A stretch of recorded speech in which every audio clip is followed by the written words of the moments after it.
Well, the Justice Department has now finally asked a federal court to release this grand jury testimony about Jeffrey Epstein. They have cited extensive public interest since they released a memo earlier this month, which basically said that there was no incriminating client list and no information to warrant any further investigation of third parties. That has clearly angered many of Donald Trump's MAGA supporters who wanted to see more transparency around the so-called Epstein files. Now, the Justice Department says they'll work with the court to make appropriate redactions of victim-related information and other personal identifying information. And that's just one of the reasons why this is likely to end up tied up in a legal process for some time. The very nature of grand jury testimony is that it's incredibly secret and it's supposed to be protected because it does contain information relating to victims of crime, witnesses, but also sensitive information and unproven allegations.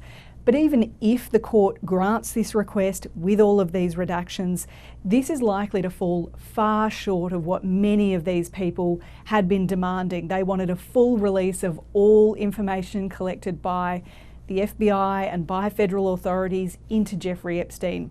I spoke with political scientist Matt Dallek from George Washington University earlier today. Here's what he told me. It's pretty unusual for the American judicial system to release grand jury testimony, which is traditionally secret.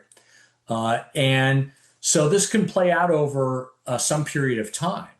And so I think it's possible that it could lead to greater frustration on the part of some of his supporters. Now, Donald Trump has now also launched legal action against Rupert Murdoch, News Corp, and 2 reporters who wrote this article in the Wall Street Journal that alleges that he wrote a sexually suggestive letter to Jeffrey Epstein back in 2003 for his 50th birthday. The article says that it included this hand-drawn outline of a naked woman and several lines of text which ended with, "May every day be another wonderful secret."